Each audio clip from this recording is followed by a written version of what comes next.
sending out. Oh, good.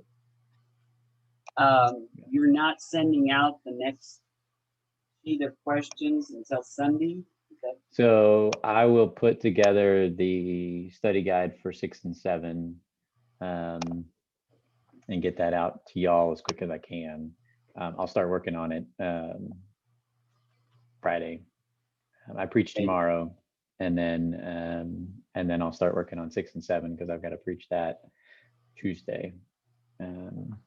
So y'all will probably get it ahead. Y'all should get it before everybody else does. It'll go out for everybody on Sunday afternoon. So you think we'll get it before? Yeah, I should be able to get it to you maybe end of day Friday or Saturday morning. Well, then once again, I can take 2 weeks out to everybody instead of making the trip. Okay. Okay. Very good. Okay. All right. So, well, for those of you who are watching the recording, I apologize for the technical difficulties with the video I recorded for chapters 4 and 5. So we're going to start over. We're going to do that now, and then we will get to chapters 6 and 7 next time. We may get to a little bit at the end here, but we're going to spend most of our time on chapters 4 and 5. So when we look at chapters 4 and 5 in Nehemiah, basically what we see is threats from outside and then threats from within. And so that's sort of how I'm going to start to frame my message and take a look at these 2 chapters. So just as a recap, you know, the work has begun. Everybody's claimed a section or 2 of the wall or the gates and all that kind of stuff, and they've gone. Chapter 3 ends with the full circle of from the sheep gate back around to the sheep gate, and now we see as chapter 4 opens that Sanballat, who made an appearance at the end of chapter 2, and Tobiah are angry. They're greatly enraged, the NRSV says. And they begin to cast dispersion upon the work that's going on. So he says, he starts to mock the Jews. He says, in the presence of his associates in the army, what are these feeble Jews doing? Will they restore things? Will they sacrifice? Will they finish it in a day? Will they revive the stones out of the heaps of rubbish and burned ones at that? And then Tobiah chimes in, says the stone wall that they are building, any fox going up on it would break it down. So right away, they are sowing these seeds of doubt. They're trying to sow these seeds of doubt, these seeds of unrest, basically, among the people. And the way that I was thinking about it as I read it is that they're setting these sort of hyperbolic expectations. They're like, okay, you're going to finish it. You think you're going to finish it in a day. You think that, you know, you're going to get this all done really quickly. You know, you who are feeble, you know, are going to be able to move all these giant rocks and stones and get this all done. And so they're just trying to cut down the morale of the Jews as they're rebuilding the walls. And so in response to this, they go back to prayer. And I'm gonna harp on this. I'm gonna hit on this really hard in the message, is that verse 4 and verse 5, they go back to prayer and they say, "Hear, O our God, for we are despised. Turn their taunt back on their own heads and give them over as plunder in a land of captivity. Do not cover their guilt and do not let their sin be blotted out from your sight, for they have hurled insults in the face of the builders." So one of the connections that I will make is right there at the beginning of chapter 4, or verse 4 says, "Hear, O our God." It's Shema Eloheinu in Hebrew, which is it's Shema is the same, is the word for hear. And in Deuteronomy 6:4, which is the Shema, it's "Hear, O Israel," the Lord our God is one. The Lord our God is the Lord is our God. Um, so they're calling on the name of the Lord. They're calling for God to hear them. It's the way that I'm going to frame it is that they are using this pattern of prayer that they would have been familiar with in the Shema, um, and uh, and and using it to fight against the dispersion that's being cast upon them, using this pattern of prayer, using this familiar language in unfamiliar circumstances, because they've never rebuilt the wall of Jerusalem before. And so they're starting to do something new, and people are like, no, you'll never do this. And they're calling on God in a way that's familiar with them. And so one of the things I'm going to talk about is how we have, let me just pop over here to my notes, that so they're utilizing a pattern of prayer that is well known to them. They are leaning on the familiar in unfamiliar times. And then I'm going to ask the question about what do we use, what familiar things do we use in unfamiliar times? Things like the Lord's Prayer or the Apostles' Creed, things that just like immediately pop to mind. Psalm 23, John 3:16, those kinds of things that we just cling to when chaos seems to be reigning. And so they start with something that's familiar with them, but then they go to specifically praying for what's going on in their current circumstances. So they start with hear, O our God, and then they go into, we're being despised, turn their taunt back on their own heads, give them over as plunder in the land of captivity. Do not cover their guilt. Do not let their sin be blotted out from your sight. Do not let, and for they have hurled insults in the face of the builders. I mean, so they go from this familiar place to a very specific prayer for what's going on in that moment. Anyway, it's again, just like Nehemiah, who went to prayer when he had the news come in chapter 1. The people hear these taunts, they hear this, these hyperbolic expectations, and they immediately go to prayer, which is application number 1 for us, is to go right back there. So they pray, and then verse 6, we rebuilt the wall, and the wall was joined together to half its height, for the people had a mind to work. So they hear these negative things, they go to prayer, it recenters them, they go back to the work, and in the midst of the chaos, they keep working forward, and they get to a milestone. They get to halfway. They get all the way around, halfway up. And this doesn't go over well with Sanballat and Tobiah.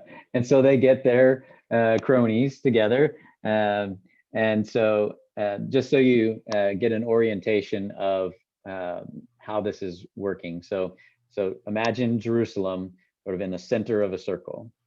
And so there's Sanballat, who is a Samaritan, who would be in the north. And then there's Tobiah. Hold on, let me make sure I get this right. Tobiah is in the, all right, Tobiah is part of the Ammonites, and he's in the east. And then there's the Arabs, and they're in the south. And then they bring the Ashdodites into the mix, and they're in the west. So so not only have they circled Jerusalem with the wall, now their enemies have circled them around. Yeah. So there's this double circling that's going on here. And so now the people are surrounded by people who are upset that the work is going forward, and that the gaps were beginning to be closed, and they were very angry. Same thing that Tobiah was, or that Sanballat was in verse 1. angry, greatly enraged. He's very angry here. And they plot together, they conspire together. They, it's this image of, a smoky, dark back room. They're like, okay, how can we get these guys? And they're, trying to figure this all out. And they come together and fight against Jerusalem to cause confusion in it. And again, they go back to prayer. Verse 9, so we prayed to our God and set a guard as protection against them day and night. So then in the first, in verses 4 and 5, they're praying. They return to prayer. In verse 9, they pray, and then they add a layer of protection. They set a guard around them and with them. And so verses 1 through 9 is going to be the main portion of my message for Sunday. And I will refer to the first 5 verses of chapter 5. So the outside and inside struggles. But then the rest of chapter 4 continues with this process. So Judah, and they're addressed as a whole, the tribe of Judah, say that the strength of the burden bearers is failing. There's too much rubbish, so that we're unable to work on the wall. They're getting tired. There's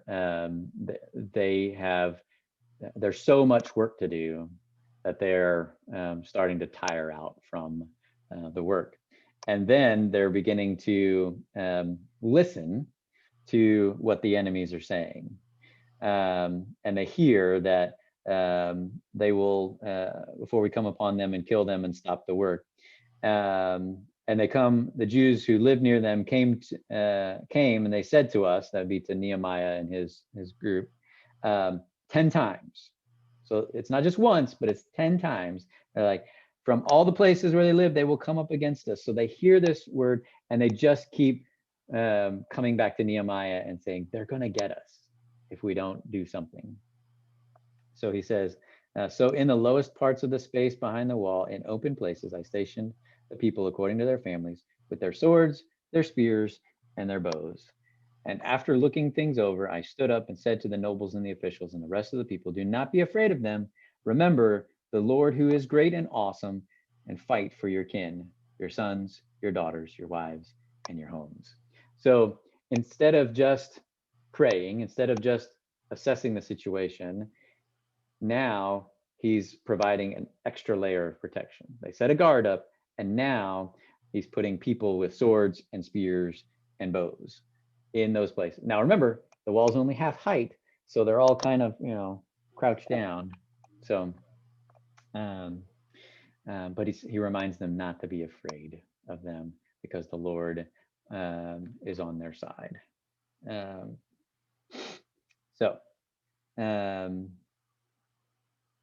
So that's all taken place. They've prayed. Now they've got protection.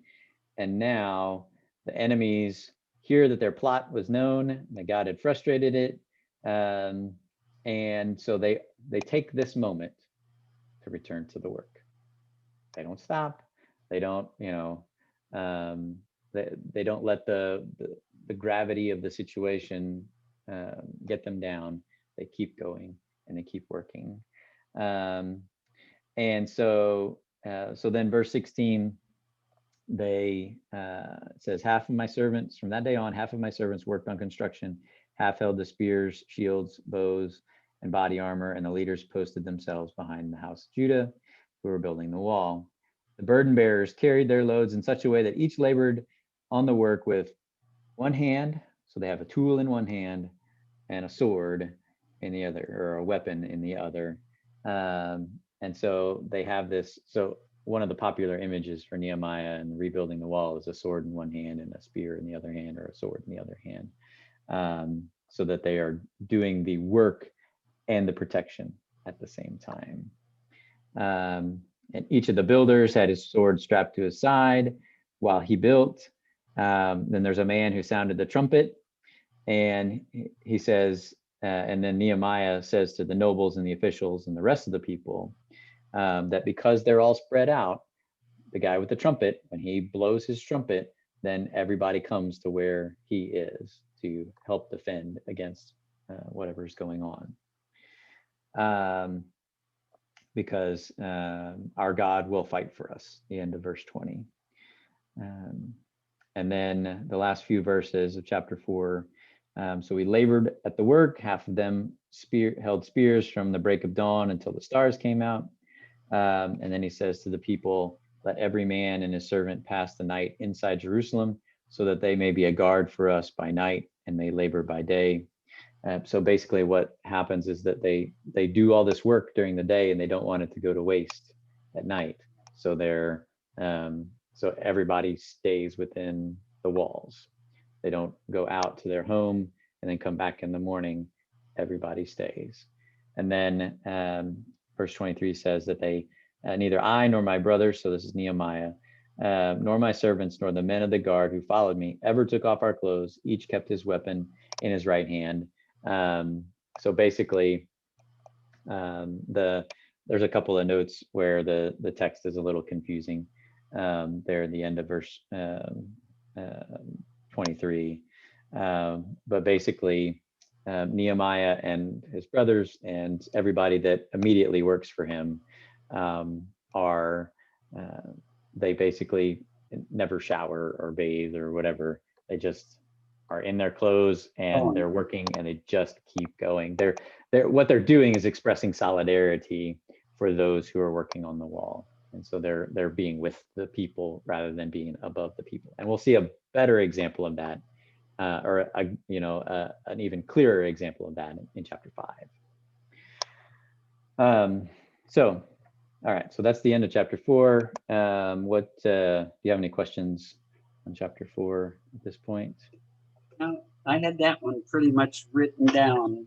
Okay. Until it cut out. Good deal. Well, now we have successfully made it past that point. So. Yes. All right. So chapter 5. So chapter 4 is dealing with outside threats, and now chapter 5 is dealing with inside threats, internal threats. And so again, it opens with, there's a great outcry of the people and of their wives against their Jewish kin.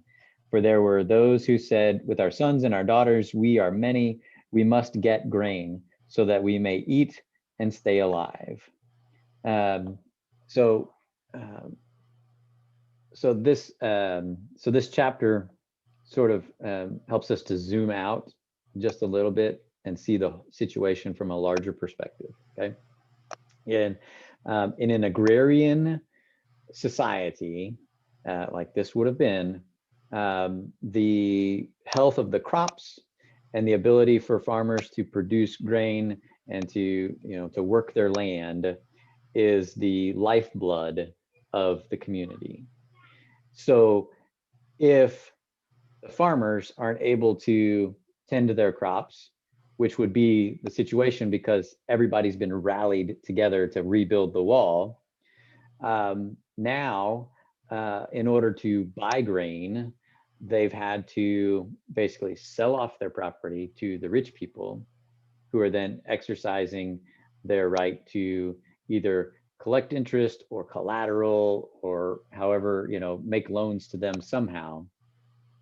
And what they're ending up having to do is, because the situation's so dire, because of the all-out effort to rebuild the wall, that they're having to sell their children, they're having to sell all their property, and then and even in that, they still don't have enough.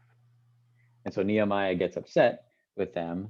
Verse 6, I was very angry, and after thinking it over, verse 7, I brought charges against the nobles and the officials, and I said to them, you are all taking interest from your own people. And I called a great assembly to deal with them. And I said to them, as far as we were able, I have bought back our Jewish kindred who have been sold to other nations. But now you are selling your own kin, who must then be bought back by us. So he's got to buy them back a second time. They were silent and could not find a word to say. When when Nehemiah just lays it out in front of them and says, this is what you're doing, they don't have any argument against him. They just like, okay, you're exactly right. That's what we did. And so he says, the thing that you're doing is not good. Should you not walk in the fear of our God to prevent the taunts of the nations of our enemies? Moreover, I and my brothers and my servants are lending them money and grain. Let us stop this taking of interest. Restore to them this very day their fields, their vineyards, their olive orchards, and their houses, and the interest on money, grain, wine, and oil that you have been exacting from them.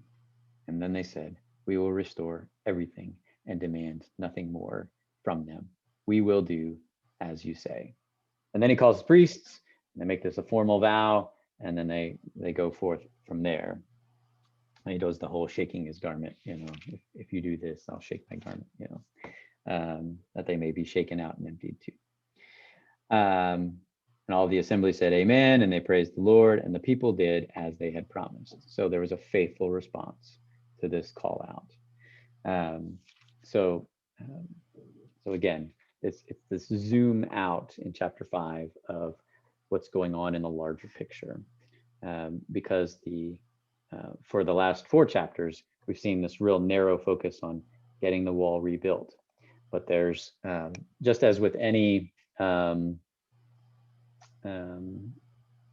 large scale effort, there are, I don't want to say unintended consequences, but that seems to be the deal, is like there are ripples to these things. I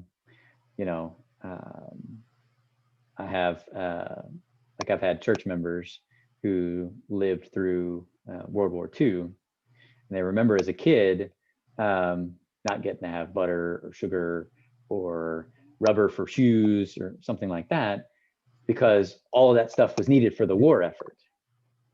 And so all the rationing and things like that, and their parents who lived through the Great Depression and things like that.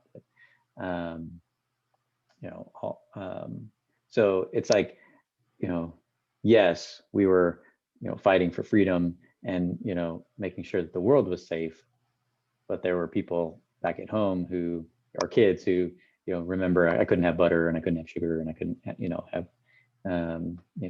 This day, I still make what's called a crazy cake for everybody's birthday, and it was from that time because there were no eggs. Oh. This cake is made in 14 minutes, no eggs. So it comes from that era and that reason that everything was rationed. Interesting. So, yeah. So anyway, so that's what's happening in the larger community. So there's the project going on, and then there's the effect of the larger community. And so Nehemiah steps in and he says, you shouldn't be making loans, you should be making gifts to the people. Like if they need food, give it to them. If instead of making money in the midst of this circumstance, you should be generous to your friends, and so then, or to your kinsmen. So then he says, here's how I'm doing it. That's the last part of chapter 5. He says, verse 14, moreover, from the time that I was appointed to be their governor in the land of Judah, so that's 445 BC, from the 20th year to the 32nd year of King Artaxerxes, so 12 years, so 445 to 433, neither I nor my brothers ate the food allowance of the governor. So the food allowance was basically the governor's ability to just go out and go, all right, give me whatever I want from the people, and I'll have that for my entourage or whatever. He says, the former governors laid heavy burdens on the people. They took food and wine from them besides the 40 shekels of silver, and even their servants lorded it over the people. But I did not do so because of the fear of the Lord. Indeed, I devoted myself to the work on this wall and acquired no land. All my servants were gathered there for work. Moreover, there were at my table 150 people, Jews and officials, besides those who came to us from the nations around us. And then he says, here's what was prepared in a day: an ox, 6 sheep, fowl, every 10 days skins of wine in abundance. And yet with all this, I did not demand the food allowance of the governor because of the heavy burden of labor on the people. So he realizes that he has asked a lot of the people. And so he understands that if he asks a lot of the people physically, he can't also tax them and take from them in a way that will not make them successful in the process, in the project that he really wants them to do. And he says, verse 19, remember for my good, oh my God, all that I have done for this people. So again, he closes with prayer. So chapters 4 and 5, it's dealing with these negative voices and hostile intentions from outside, and then these poor choices and bad behaviors from inside in chapter 5. And in both cases, Nehemiah steps in, helps the people focus on the project and keep their faith in God, and then set the people back on their course in chapter 5. All right. So, all right. What questions do you have about chapter 5? It just makes you think a little bit with all of what goes on in today's world, with our statues coming down and our holidays going away and our Black Lives Matter. Why haven't they attacked our Bible? Well, some would say they already started on that, and when it came out of the classroom and things like that. True. But I mean, they're doing it with outward motions now. Like, especially when you talk about selling your children into slavery, and they use the word slavery in some of these Bible verses. It just makes you. I hope it doesn't come. Okay, that's off the subject. Sorry. No problem. No problem.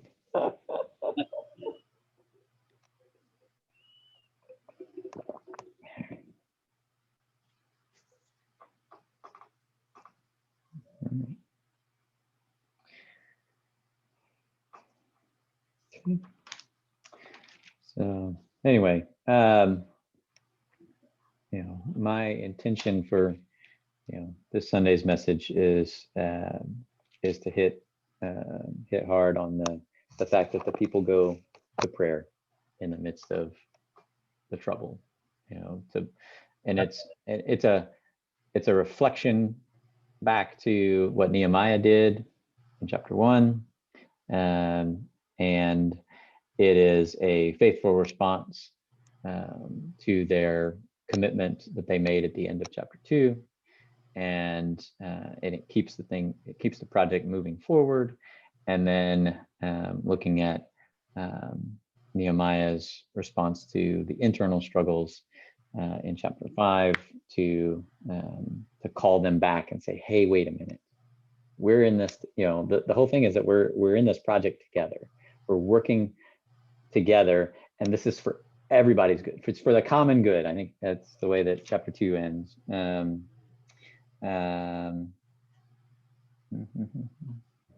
So they committed themselves to the common good, chapter 2, verse 18. So it's just a reminder that they all together said, we're doing this for everybody. So, we shouldn't take advantage of our particular position to take, to excise taxes on other people who are in this boat together. Not to mix metaphors or anything.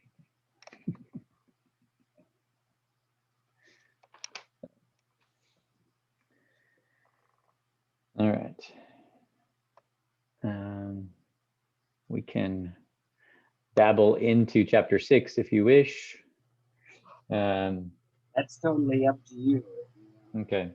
Well, I'll just um, again, I'll just point out in the first part of chapter 6 that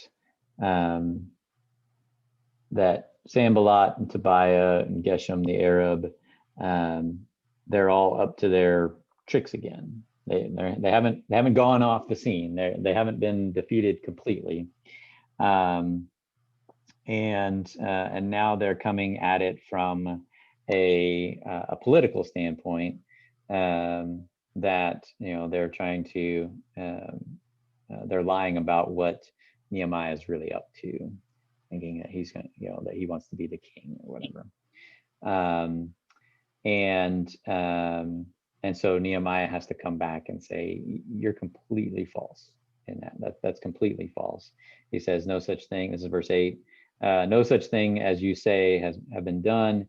You're inventing them out of your own mind, for they all wanted to frighten us, thinking their hands will drop from the work and it will not be done. But now God strengthened my hands. So so he's again going back to prayer and confronting the lies of his enemies with the truth, and because he's been above board this whole time, he's able to have go, all right, look at what I've done versus what they're saying. Which do you think is actually the truth? And so he then turned them down, didn't he? Like 4 times. Yeah, they wanted to meet with him. A letter. Yeah, they wanted to meet with him, and he's like, "Here, come over here." And it's like, "Oh, that doesn't sound like a good idea at all." Leave your work. Right? Yeah, come off the wall a little bit, and he's like, "No, I got too much to do here."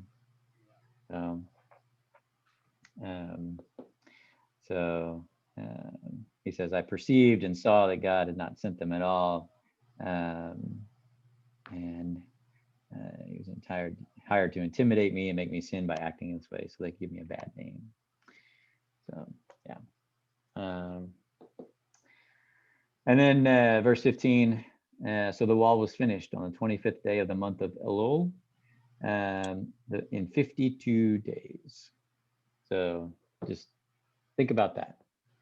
Month and a half, or almost 2 months, 52 days. And hearing of it, the nations around Israel are stricken with fear. It's like, whoa, if their God can do that for them, what else can that God do for them? Yeah. So and they perceived that this work had been accomplished with the help of our God, end of verse 16. Anyway, there's we'll get to that next time. But just kind of you kind of have to just sit back and ponder the magnitude of 52 days, and the transformation that's happened in Jerusalem in that time, in the midst of the enemies coming and going, "You'll never do this. You'll never get this done. Why do you think you'll actually accomplish this?" And then the whole internal stuff of people getting taxed and sold into slavery, and and charging interest and all that kind of stuff. So it's just a powerful testimony to God's presence and God's faithfulness in the midst of this project.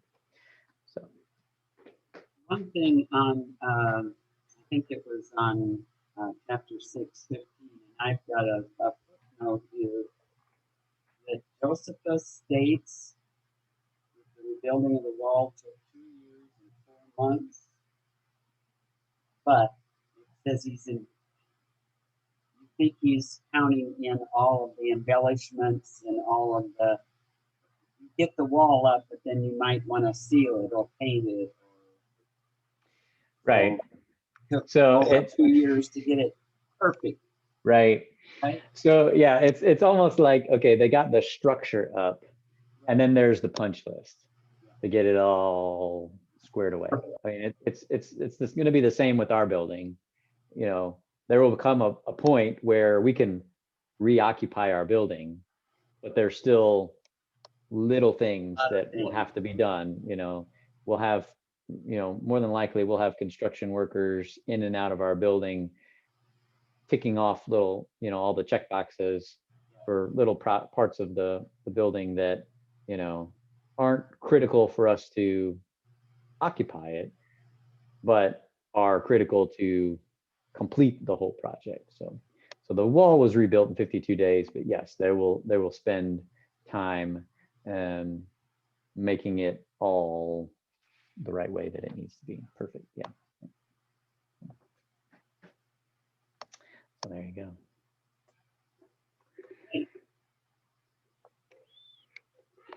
Cool. Well, I will hold off until you send out that week 4 questionnaire, and then we'll go put them both and take them on. Okay. Very good. All right. So yeah, we'll talk about that in depth next time. I'll have that for you by the end of the study guide for you by the end of the week, and we'll go from there. So thanks, Andy. Okay. I hope you continue to enjoy Vacation Bible School. I hope it's a good time for you. I sure, Don and I, of course, always did the storytelling section, you know, which we did a lot of prep work for that. And now that we're having to do like all 6 rooms that we're going to, oh my word. Plus, we're a little older than we were when we started. Well, so, oh well. The kids are enjoying it. Jillian went home and was so upset that she could not find her compass. And Pamela had to text me, have you found her compass? Well, they found it in the car. Oh, good. But she said, Mom, this is the best day of my life. So she loved it, and the other ones enjoyed it too. So that's what it's all about. That's right. It is what it's all about. We found out that God did not make houses and cars. When we went for our walk with our compass, I'd say, okay, everybody look west, and we get everybody looking in the right direction. What did God create? Houses? The cars. No, he gave us the brain to build and make them. So it was fun. He did make trees that made the wood. Yeah, we did house. All the trees. Yeah. That's great. Good time. Okay, glad you're back. Thanks. It's good to be back. Okay. All right. Have a great week. We'll see you again. You too. Bye-bye. Bye.